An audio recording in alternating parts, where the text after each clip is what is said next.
지금부터 주일 예배를 시작하겠습니다. 다 함께 조용히 기도하시겠습니다. 너희 권능 있는 자들아, 영광과 능력을 여호와께 돌리고 돌릴지어다. 여호와께 그의 이름에 합당한 영광을 돌리며 거룩한 옷을 입고 여호와께 예배할지어다. 예배의 자리로 불러주심을 감사합니다. 우리가 예배하는 곳이 곧 하나님의 성전임을 깨닫고 영과 진리로 예배하게 하옵소서. 예수님의 이름으로 기도합니다. 아멘. 아멘. 네, 우리 다 함께 평화의 인사 나누시겠습니다. 할렐루야. 네, 우리 예수사랑교회 모든 교우님들 늘 평안하시고 또 행복하시기를 소망합니다. 우리가 함께 모여서 예배드리고 또 이렇게 온라인으로도 함께 예배드리고 있습니다. 여러분들 언제나 이 예배를 통하여서 하나님의 놀라우신 은혜를 경험하고 또 하나님을 온전히 찬양할 수 있는 그런 예배자로서 매주 설 수 있는 우리 예수사랑교회 모든 교우님들 되시기를 간절히 축원합니다. 네, 우리 이 시간에 몇 가지 교회 소식을 전해드리겠습니다. 지난주부터 현장 예배가 시작되었습니다. 주일 오후 1시에 교회 본당에서 예배드립니다. 마스크를 착용하고 또 거리를 두고 방역 지침을 준수하면서 예배드리고 있습니다. 예배에 참여하기 원하시는 분들은 주일 오후 1시에 교회 본당으로 오시면 되겠습니다. 또 온라인 예배도 병행하고 있습니다. 페이스북과 유튜브 그리고 교회 홈페이지에 이 설교 영상 게시판에 가시면 함께 온라인으로 예배드릴 수 있습니다. 여러분들 어디 있든지 예배할 수 있는 우리 교우님들 되시기를 바랍니다. 2월 17일 수요일인데요. 2월 17일 재수요일을 시작으로 해서 사순절이 시작이 됩니다. 2월 17일부터 4월 3일까지의 기간을 의미하고요. 주일을 제외한 40일을 우리는 사순절로 지키게 됩니다. 이 40일은 예수님께서 사탄의 유혹을 이겨내시고 또 공생애를 준비하신 그런 기간을 의미하기도 합니다. 다가올 부활절을 생각하면서 예수님을 더욱더 깊이 생각하고 또 회개하며 기도하며 금식하며 또 우리 삶에 절제하면서 사순절을 보낼 수 있게 되기를 바랍니다. 계속해서 우리 매일매일 말씀 묵상 함께 하고 있습니다. 생명의 삶을 교재로 매일매일 말씀 묵상을 하고 있고요. 교회 홈페이지 매일매일 말씀 묵상이라는 게시판이 있는데 그 게시판에 들어가시면 음성 설교와 또 묵상 본문 그리고 해설을 매일 업데이트하고 있습니다. 여러분들 함께 해주시면 감사하겠습니다. 그리고 이 묵상한 내용들을 가지고 일주일에 한 번씩 모여서 나눔 모임을 합니다. 샘터는 주일 오후 4시에 있고요. 또 대학부와 청년부는 목요일 저녁 8시에 모입니다. 여러분들 많이 참여해 주시면 감사하겠습니다. 네, 우리 이 시간에는 준비된 영상으로 함께 찬양하시겠습니다.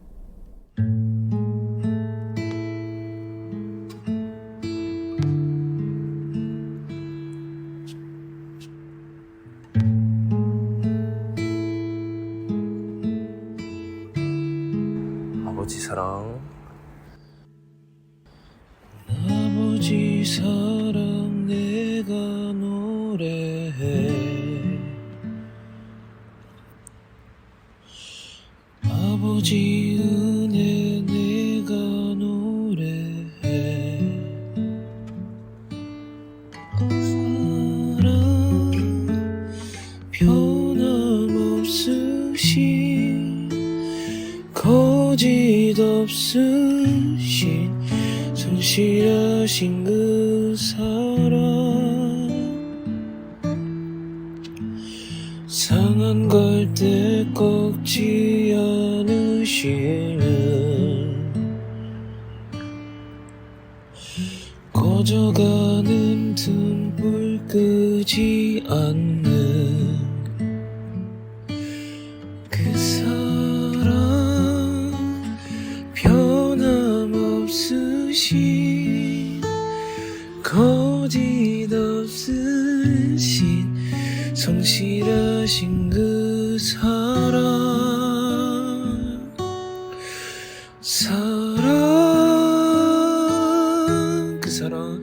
그 사랑 날 위해 죽으신, 날 위해 다시 사신 예수 그리스도, 다시 오실 그 사랑, 죽음도 생명도 천사도 하늘도 곳에도 끊을 수 없는 영원한 그 사랑 예수.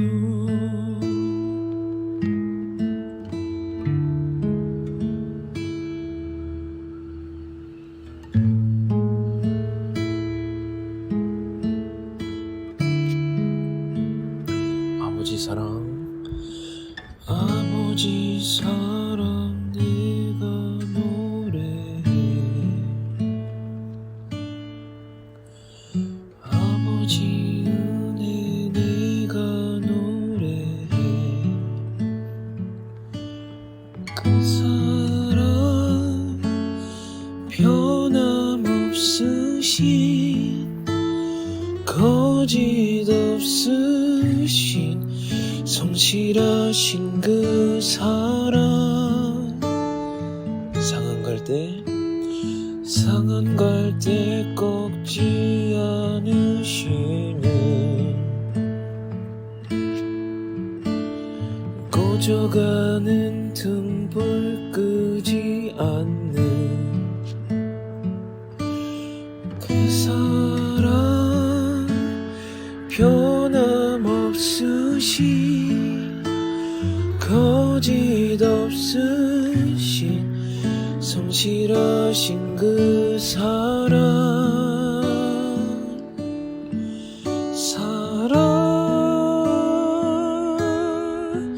그 사랑 날 위해 죽으신 날 위해 다시 사신 예수 그리스도. 다시 오실 그 사랑 죽음도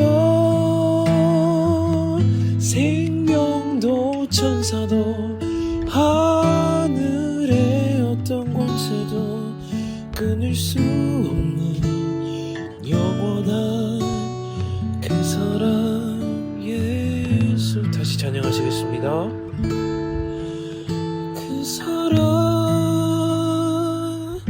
날 위해 죽으신 날 위해 다시 사신 예수 그리스도. 다시 오실 그 사랑 죽음도 생명도 천사도 하늘의 어떤 권세도 끊을 수 없는 영원한 그 사랑 예수.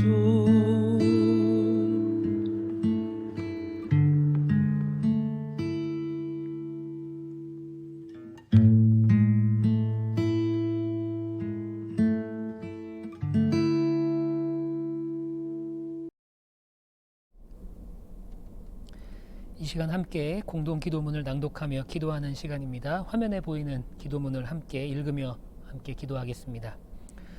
오직 하나님의 도움만을 기다리는 기도. 오 하나님, 나의 마음을 붙잡아 무너지지 않게 하옵소서. 나의 연약함을 능히 견딜 만한 강력함을 주옵시고, 어떤 아픔도 참을 수 있게 하시고, 어떤 것이 주어지든지 나에게 가장 좋은 것을 주시는 아버지의 사랑으로 깨달아 받아들이게 하옵소서. 사망이나 고통이나 그 어느 것이나 나를 그리스도의 사랑에서 끊을 수 없다는 것을 믿게 하옵소서. 주의 손에 의탁하오니 나를 낙담치 않게 하옵소서. 이제부터 영원까지 주의 손에 부탁하나이다. 예수님의 이름으로 기도드립니다. 아멘. 아멘. 네, 다 함께 하나님 말씀 봉독하겠습니다. 오늘 우리에게 주시는 하나님 말씀은 신약성경 마가복음 2장 1절에서 12절까지의 말씀입니다. 마가복음 2장 1절에서 12절까지의 말씀을 봉독하겠습니다. 며칠이 지나서 예수께서 다시 가버나움으로 들어가셨다. 예수가 집에 계신다는 말이 퍼지니 많은 사람이 모여들어서 마침내 문 앞에조차도 들어설 자리가 없었다. 예수께서 그들에게 말씀을 전하셨다. 그때에 한 중풍병 환자를 4사람이 데리고 왔다. 무리 때문에 예수께로 데리고 갈 수 없어서 예수가 계신 곳 위에 지붕을 걷어내고 구멍을 뚫어서 중풍병 환자가 누워있는 자리를 달아내렸다. 예수께서 그들의 믿음을 보시고 중풍병 환자에게 이 사람아 내 죄가 용서받았다 하고 말씀하셨다. 율법학자 몇이 거기에 앉아 있다가 마음속으로 의아하게 생각하기를 이 사람이 어찌하여 이런 말을 한단 말이나 하나님을 모독하는구나. 하나님 한 분밖에 누가 죄를 용서할 수 있는가 하였다.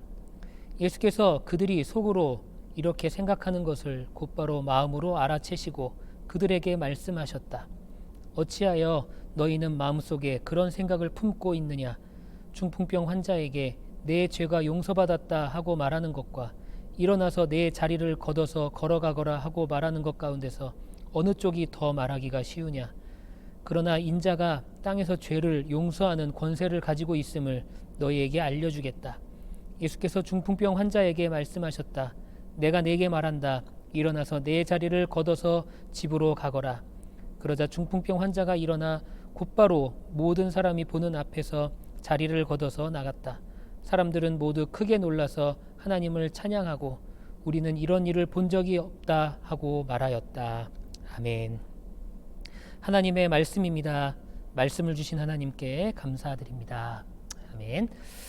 네, 오늘 마가복음을 나누고 있는데 우리가 6번째 시간입니다. 마가복음 2장 1절에서 12절까지의 말씀을 가지고 어떻게 무엇으로 이웃을 돕는가라는 제목으로 함께 말씀을 나누겠습니다. 젊은 사람들에게는 홍대 앞으로 알려져 있죠. 서울의 합정역에 가면 양화진이라는 곳이 있습니다.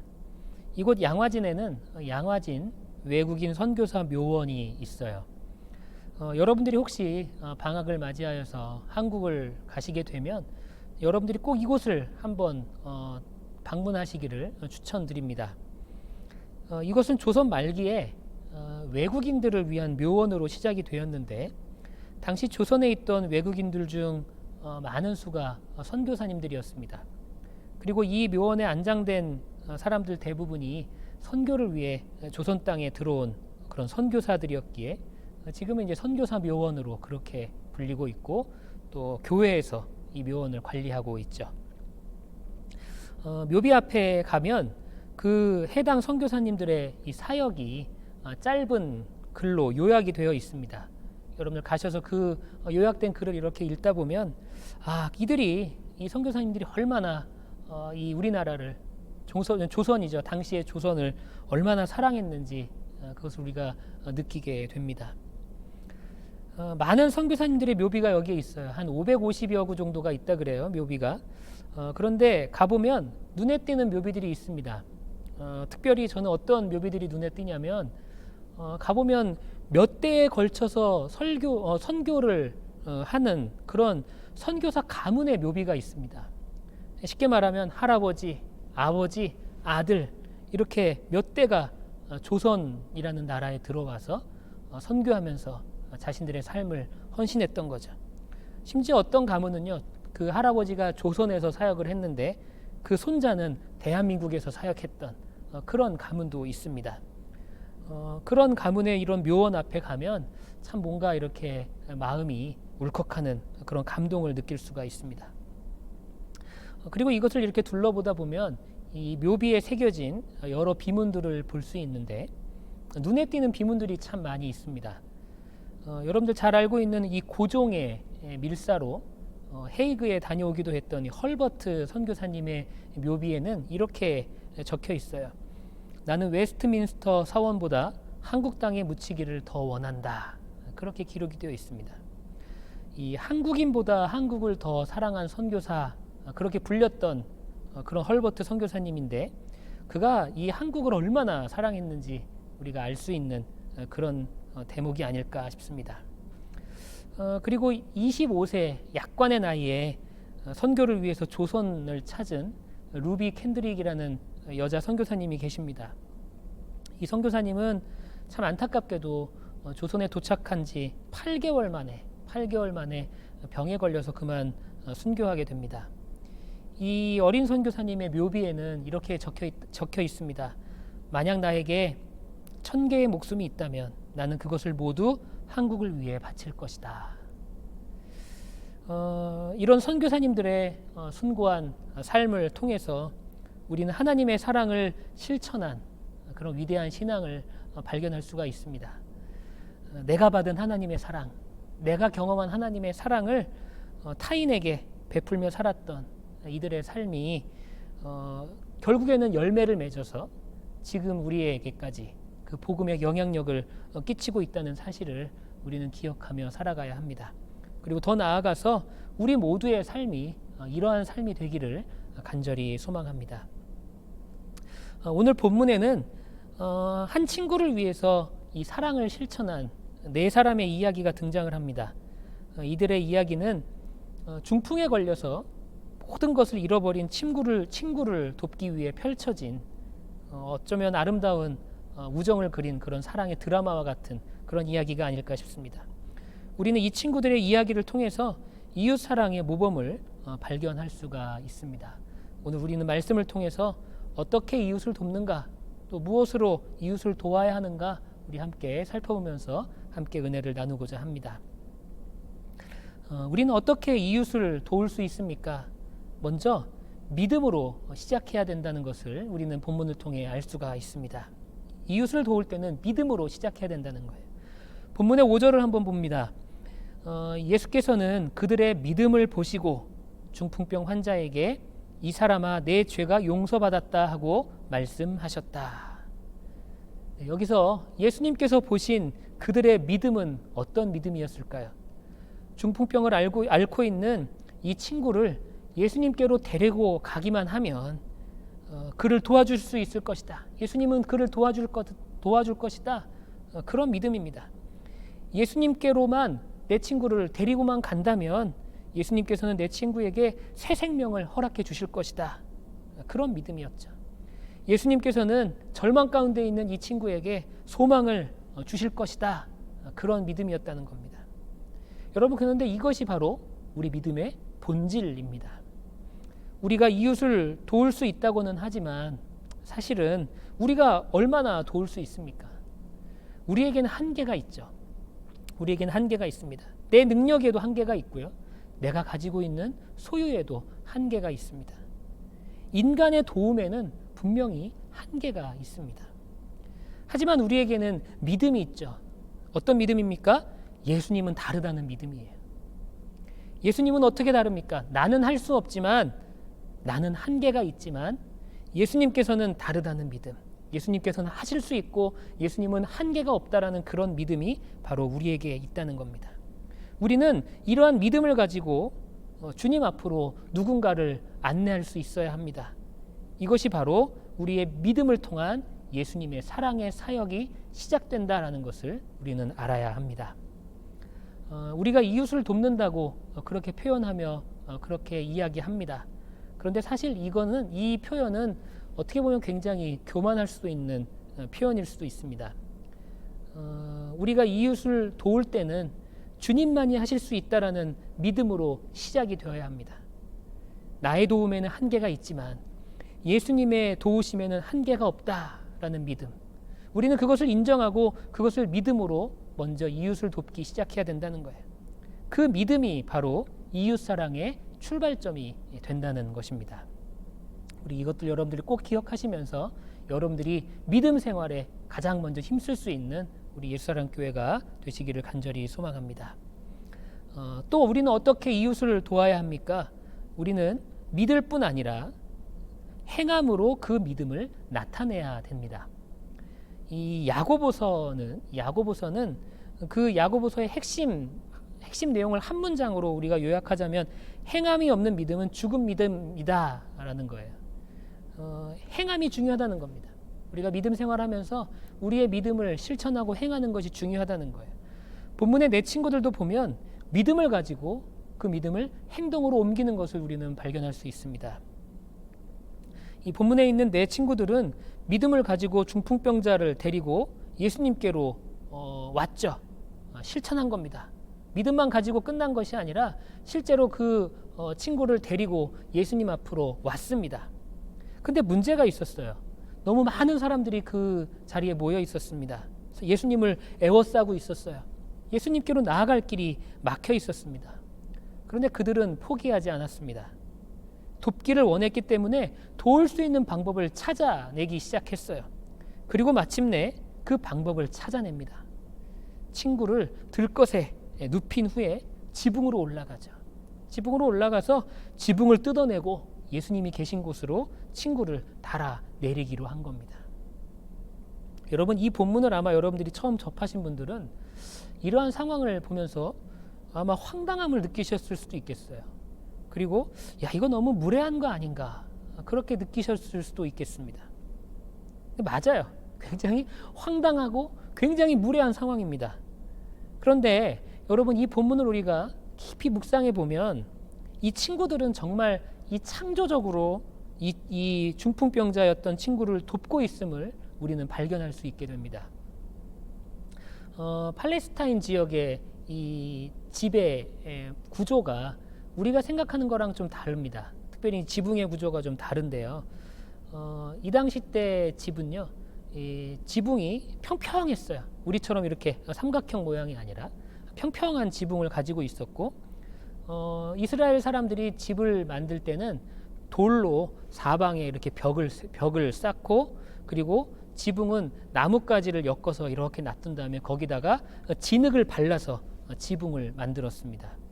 그리고 집집마다 이 지붕이 제일 약했기 때문에 지붕을 자주 수리해야 됐거든요. 그래서 지붕에 쉽게 올라갈 수 있도록 그 벽 외벽에다가 계단을 만들어 놨다는 거예요. 그러니까 사람들을 뚫고 지나갈 수 없는 상황에서 유일하게 예수님께 이 친구를 데려갈 수 있는 곳이 바로 지붕이었다는 것을 이 4명의 친구들은 발견한 거죠. 내 친구들은 집 외벽에 있는 계단을 통해서 지붕으로 올라갔고, 또 진흙으로 얼키설키 이렇게 얽혀 있는 그 지붕을 뜯어낸 겁니다. 그리고 유일한 방법이었던 그 지붕을 통해서 중풍병자를 내렸던 것이죠. 여러분, 이것이 이 4명의 친구들이 할 수 있는 유일한 방법이었다는 거예요. 사람들의 비난을 감수하고도 사랑하는 친구를 돕고자 했던 내 친구의 믿음이 아주 창조적인 실천으로 그렇게 나타났던 것입니다. 여러분, 우리가 이웃을 사랑하고 실천하는 것이 생각보다 쉽지 않을 때가 있습니다. 우리의 도움을 통해서 상대방이 오히려 상처를 받을 때도 있어요. 남을 도울 때는 그래서 상대방의 입장에 대해서 아주 가장 적합하고 가장 좋은 방법을 찾아내야 합니다. 때로는 물질로 도와야 할 때도 있어요. 때로는 우리의 수고가 필요할 때도 있고요. 때로는 우리의 시간이 필요할 때도 있습니다. 중요한 것은 가장 적합한 방법을 찾아서, 창조적인 방법을 찾아서 실천하는 겁니다. 실천하는 것, 행하는 거예요. 여러분, 우리의 믿음을 행할 수 있는 우리 예수사랑교회 모든 교우님들 다 되시기를 간절히 소망합니다. 여러분들 아는 것에서, 믿는 것에서 그치는 것이 아니라 그 믿음을 반드시 실천하고 행할 수 있는 우리 예수사랑교회가 되기를 소망합니다. 특별히 실천하고 행할 때는 가장 좋은 방법, 아주 창조적인 방법을 발견해내서 찾아내서 그렇게 행할 수 있는 우리가 되기를 소망합니다. 우리는 어떻게 이웃을 도와야 합니까? 예수님에 대한 믿음을 바탕으로 해야 된다고 말씀드렸어요. 그리고 그 믿음은 창조적인 실천, 행함을 동반하는 믿음이어야 된다고 말씀드렸습니다. 그렇다면 우리는 무엇으로 이웃을 도와야 합니까? 무엇으로 이웃을 도와야 할까요? 바로 영적인 도움을 베풀어야 한다는 겁니다. 친구들이 지붕을 뚫고 내린 이 병자를 보시고 예수님께서는 어떤 말씀을 하십니까? 5절의 말씀을 다시 한번 읽어볼까요? 5절의 말씀입니다. 예수께서는 그들의 믿음을 보시고 중풍병자에게 이 사람아 내 죄가 용서받았다 하고 말씀하셨다. 여러분, 중풍병자에게 예수님께서 내 죄가 용서받았다라고 가장 먼저 말씀하셨습니다. 이 대답은 어쩌면 중풍병자가 가장 원했던 대답이 아닐 수도 있어요. 내 병이 나았다. 이 말을 듣고 싶지 않았을까요? 그 말을 듣고 싶어서 그런 믿음을 가지고 왔는데 모든 병이 고쳐지고 내가 새로운 삶을 살고 싶어서 왔는데 예수님께서는 내 병이 나았다라는 말보다 먼저 내 죄가 용서받았다라고 그렇게 말씀하셨다는 거예요. 여러분, 죄사함은 인간이 부딪히는 가장 근본적인 필요임을 우리는 기억해야 합니다. 물론 이 중풍병자가 자신의 육신의 질병을 치유받기 위한 그런 목적도 있었지만 가장 근본적인 필요, 인간의 가장 근본적인 필요는 무엇이냐? 바로 죄사함을 받는 것이다라는 거예요. 여러분, 인간이 왜 불행합니까? 인간이 왜 허무하죠? 인간이 왜 방황합니까? 여러분, 그 이유를 우리가 면밀히 살펴보면 결국에는 죄 때문이라는 거예요. 결국엔 죄 때문이라는 거죠. 성경은 죄의 싹은 사망이라고 이야기를 하고 있죠. 죄 때문에 인간은 결국에는 인간의 모든 불행이 시작이 되는 것입니다. 그리고 이 죄 때문에 인간은 하나님의 진노를, 하나님의 심판을 피할 수 없는 그런 존재가 되었던 것이죠. 그렇기 때문에 인간의 근본적인 필요는 뭐냐? 바로 이 죄사함이라는 겁니다. 여러분, 천사가 마리아와 요셉에게 나타나면서 예수님에 대해서 이야기를 합니다. 그리고 예수님이 이 땅에 오신 이유를 정확하게 말하고 있죠. 아들을 낳으리니 이름을 예수라 하라, 그렇게 말을 합니다. 여러분, 예수라는 뜻은 구원이라는 뜻이죠. 구원. 자기 백성을 저희 죄에서 구원하시기 위해 오셨다라는 겁니다. 이것이 예수님이 오신 근본적인 이유라는 거예요. 죄로부터 인간을 구원하시기 위해 이 땅에 오셨다라는 겁니다. 여러분, 그럼 여기서 우리는 무엇을 알 수 있습니까? 인간의 근본적인 필요, 그것이 바로 죄사함을 받는 것이다라는 것을 우리는 역으로도 알 수 있죠. 여러분, 죄사함이라는 것은 영적인 도움입니다. 그리고 인간의 근본적인 필요를 채워주는 그런 도움이죠. 이 근본적인 문제의 해결함 없이는 우리는 아무것도 할 수 없습니다. 예수님께서는 이 중풍병자의 근본적인 문제에 대한 영적인 도움을 먼저 베풀고 계셨다라는 거예요. 우리가 복음을 모르는 이웃에게, 우리가 하나님을 모르고 예수님을 모르는 이웃들에게 복음을 전하는 것이 바로 이런 영적인 도움을 베푸는 일입니다. 가장 근본적인 도움이 돼요. 가장 근본적인 도움입니다. 우리가 할 수 있는 것에는요, 한계가 있어요. 하지만 주님께서는 우리 인간의 근본적인 문제를 해결하시는 분이심을 우리는 깨달아 알아야 합니다. 그렇기 때문에 교회의 첫 번째 사명이 무엇입니까? 바로 복음을 전하여서 복음으로 죄인들의 문제를 해결함 받게 하는 것. 그것이 바로 이 땅의 모든 교회가 가지고 있는 첫 번째 사명이 되는 것입니다. 우리 예수사랑교회도 이런 사명을 온전히 감당할 수 있는 그런 교회가 되기를 소망합니다. 복음을 전해야 돼요. 그리고 그 전한 복음으로 인해서 그 복음을 받아들이는 사람들이 죄의 문제를 해결함 받는 그런 역사들이 우리 교회를 통해서 일어나야 할 줄 믿습니다. 우리 함께 예배드리고 있는 우리 모든 예수사랑교회 교우님들이 그 일에 헌신할 수 있는 우리 귀하고 복된 성도의 삶을 살아가게 되시기를 간절히 축원합니다. 그런데 예수님께서는 영적인 도움, 그런 근본적인 필요를 채워주시지만 그렇지만 육체적인 도움도 간과하지 않으셨다라는 것을 우리는 또 발견할 수 있습니다. 중풍병자에게 너는 죄사함을 받았다, 그렇게 말씀하셨죠. 너는 구원받았어, 그렇게 말씀하셨어요. 그런데 거기서 끝내지 않으셨다는 거예요. 거기서 끝내지 않으시고 그가 가지고 있던 육체의 질병도 치유해 주셨습니다. 11절의 말씀을 볼까요? 11절. 내가 내게 말한다. 일어나서 내 자리를 걷어서 집으로 가거라. 주님께서는 이 병자의 육체적인 필요도 그냥 지나치지 않으셨습니다. 여러분, 기독교의 가장 중요한 사명은 복음을 전하여서 사람들로 하여금 죄사함을 받고 구원에 이르게 하는 것, 그것이 가장 중요한 사명이에요. 그러나 인간의 육체적인 필요를 절대로 간과하지는 않는다는 것입니다. 여기서 우리는 교회의 또 다른 사명을 발견할 수 있게 되는 것입니다. 이 선한 사마리아인의 비유를 통해서 예수님이 우리에게 말씀을 주셨죠. 길을 걸어가다가 강도를 만난 사람을 주님께서는 어떻게 하라고 말씀하셨습니까? 주님은 그 상황에서 쓰러진 사람에게 실제적인 필요를 채워줄 것을 당부하고 계신다는 거예요. 상처를 싸매어주고 주막으로 데려가서 그 환자를 돌봐주는 일, 그것이 필요하다는 겁니다. 그렇게 행한 사람을 칭찬하시면서 또 뭐라고 말씀하십니까? 너 가서 너희도 이와 같이 행하라, 그렇게 말씀하고 계시죠. 여러분, 본문은 복음 전파와 함께 이웃을 사랑하고 섬겨야 하는 또 하나의 중요한 사명을 우리에게 일깨워주는 그런 본문이라고 우리는 볼 수 있겠습니다. 지난 1월에 우리 교회에는 참 의미 있는 일이 있었습니다. 작년 한 해를 마무리하면서 우리 교회 임원들과 함께 우리보다 더 어려운 이웃들이 아마 분명히 있을 텐데 그들을 위해서 의미 있는 일을 하면 좋겠다, 그런 의견들을 서로 나눴어요.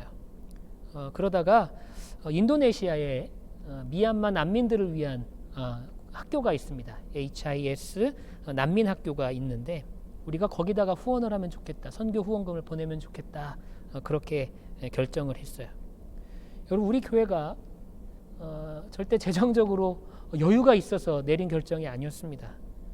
우리도 어려워요. 그런데 보면 우리보다 더 어려운 이웃이 분명히 있다는 것을 우리는 알 수 있죠. 그리고 그 우리보다 더 어려운 이웃들을 돕는 것이, 그들의 필요를 채울 수 있도록 우리가 행하는 것이 또한 우리의 사명이기에 우리는 그 사명을 감당하기 위해 그렇게 하기로 결정을 했습니다. 큰 돈은 아니었어요. 큰 돈은 아니었지만 우리 모든 교우님들이 마음과 정성을 다해서 선교사님께 선교 후원금을 보냈습니다. 그리고 그 헌금으로 어려운 난민들을 위한 비상 식량을, 식료품들을 구입해서 전달해 드렸어요. 우리 교회는 사실 그동안에 사랑을 받는 일에, 사랑을 받는 데에 굉장히 익숙해져 있었던 그런 교회였습니다. 왜냐하면 우리 교회는 캠퍼스 교회입니다.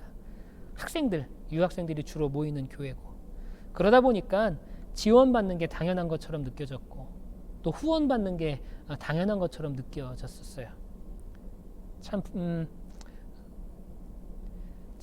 좀 죄송한 말씀이지만 저 또한 그렇게 생각하고 있었습니다. 그래, 우리 교회는 캠퍼스 교회고 학생들이 모이는 교회니까 당연히 후원 받는 거지. 저도 그렇게 생각하고 있었다는 거예요. 그런데 여러분, 이게 잘못된 생각임을 요즘 들어 많이 깨닫게 됩니다. 우리가 사랑을 받는 데만 익숙한 교회가 아니라 사랑을 전해줄 수 있는 교회가 되어야 돼요. 우리가 다른 이웃들로부터 베품을 받는 것에만 그렇게 익숙해지는 교회가 아니라 오히려 베풀 수 있는 그런 교회가 되어야 된다는 것을 우리 요즘에 깨닫고 있습니다. 여러분, 우리가 이웃들을 위해서 사랑을 베푸는 것, 그것이 바로 우리 교회의 또 다른 사명임을 우리는 기억해야 합니다. 그리고 그 사명을 이루기 위해서 매일매일 하루하루 살아갈 수 있는 그런 거룩한 성도의 삶을 사는 우리 모두가 되시기를 간절히 소망합니다. 네, 오늘의 말씀을 정리합니다. 우리는 이웃을 어떻게 도와야 합니까? 먼저 믿음으로 시작해야 됩니다. 우리의 도움에는 한계가 있지만 예수님은 하실 수 있다라는 믿음, 예수님은 다르다는 그 믿음을 가지고 시작해야 된다라는 거예요. 그리고 그 믿음을 행동과 실천으로 옮겨야 됩니다. 우리가 할 수 있는 최선을 다해서 최고의 방법을 찾아서 창조적으로 실천해 나갈 수 있는 그런 삶을 우리는 살아야 된다라는 거죠. 또 우리는 무엇으로 이웃을 도와야 합니까? 우리는 먼저 영적인 도움을 베풀어 주어야 합니다. 복음을 통해 죄사함을 받고 구원 얻는 것이 인간의 가장 근본적인 필요입니다. 우리는 그것을 먼저 생각해야 합니다. 하지만 육체의 필요를 간과해서도 안 돼요. 우리보다 어려운 이웃들을 위해서 사랑을 전하고 도움의 손길을 내밀 수 있는 그런 교회의 사명을 감당할 수 있는 우리 모두가 되어야 할 줄 믿습니다. 여러분, 우리 교회는 복음을 전하고 하나님 말씀을 선포할 뿐 아니라 이웃을 사랑으로 섬기고 돕는 그런 교회가 되어야 할 줄 믿습니다. 오늘 말씀을 통해 그러한 신앙을 다짐할 수 있는 우리 모든 성도님들 되시기를 바라고요. 다짐해서 끝나는 것이 아니라 그렇게 살아갈 수 있는 아름다운 인생을 사시는 우리 모두가 되기를 간절히 소망합니다. 네, 우리 함께 기도하시겠습니다. 사랑하는 주님, 우리가 받는 데만 익숙하지 않게 하시고 오히려 사랑을 전해주고 베풀어주는 것을 더욱더 기쁨으로 여길 수 있는 우리의 삶이 될 수 있도록 인도하여 주옵소서. 이웃을 사랑하며 이웃을 돌보며 우리보다 더 어려운 이들에게 사랑의 손길을 내밀 수 있는 영적인 풍부한 은혜를 누리며 살아갈 수 있는 우리 모두가 될 수 있도록 인도하여 주옵소서. 감사하며 예수님의 이름으로 기도드립니다. 아멘. 네, 지금은 우리의 마음과 헌금을 봉헌하는 시간입니다. 헌금하기를 원하시는 분들은 벤모와 페이팔을 통해서 온라인으로 하실 수가 있고요. 또 교회로 체크를 보내주셔도 되겠습니다. 우리 다 함께 준비된 영상으로 함께 찬양하시겠습니다.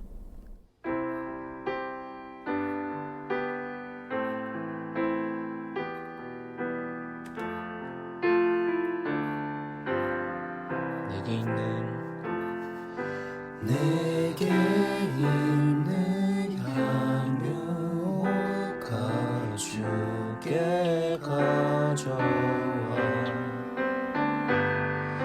그 발 위에 입 맞추고 드립니다.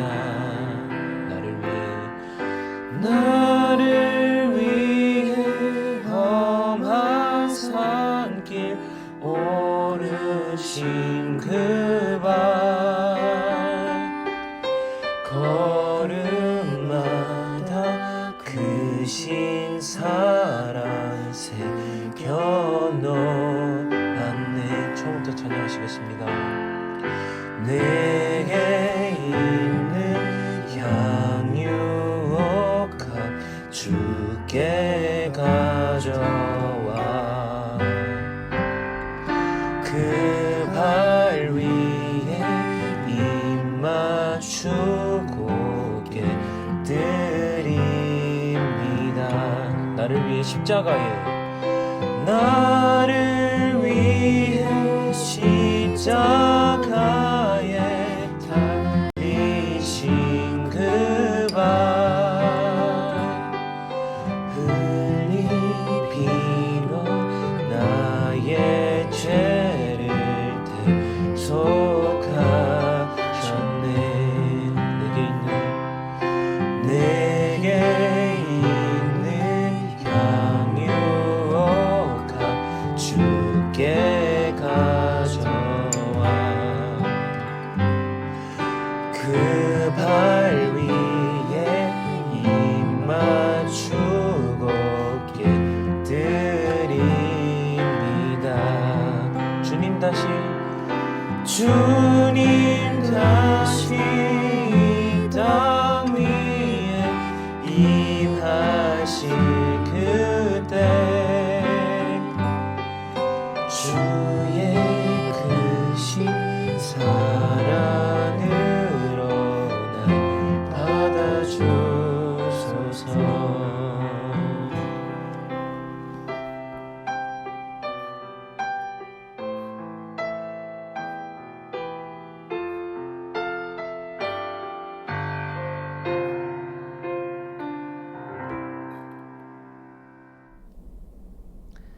드리신 예물 위해 다시 한번 기도하시겠습니다. 사랑하는 주님, 오늘 저희들이 예배하며 주님의 은혜에 감사하여서 여러 가지 모양으로 주님께 예물을 드립니다. 이 예물을 주님께서 받아주시고 이 예물을 드리는 모든 손길들마다 주님의 은혜로 축복으로 채워 주시옵소서. 우리가 세상 살면서 어려움을 당하고 환난을 당할지라도 주님을 향한 믿음 가지고 살아갈 수 있도록 도와주시고 그 믿음 가지고 우리가 세상을 승리하며 살아갈 수 있는 우리 모든 성도들 될 수 있도록 인도하여 주옵소서. 특별히 우리가 어떻게 이웃을 섬겨야 하는지 또 우리가 무엇으로 이웃을 섬겨야 하는지 말씀을 통해 알게 하심을 감사합니다. 우리가 먼저 믿음 가지고 이웃을 섬기게 하시고 실천하며 행할 수 있는 믿음을 허락하여 주시고 또한 우리가 영적인 필요와 육적인 필요를 모두 채워줄 수 있는 그런 교회의 모습을 감당해 나갈 수 있는 우리 옛사랑 교회가 될 수 있도록 인도하여 주옵소서. 이제는 우리 구주 예수 그리스도의 은혜와 아버지 하나님의 무한하신 사랑하심과 성령님의 감화 감동 역사하심 충만케 하심이 우리 함께 예배하고 있는 우리 모든 성도들과 또한 그들의 삶의 자리 가운데 이제로부터 영원히 함께 하시기를 간절히 축원하옵나이다. 아멘. 네, 오늘 예배를 모두 마치겠습니다. 남은 하루도 여러분들 평안하시기를 바라고요. 한 주간도 주님의 은혜 안에서 승리하시고 또 행복한 한 주를 보내게 되시기를 소망합니다. 감사합니다.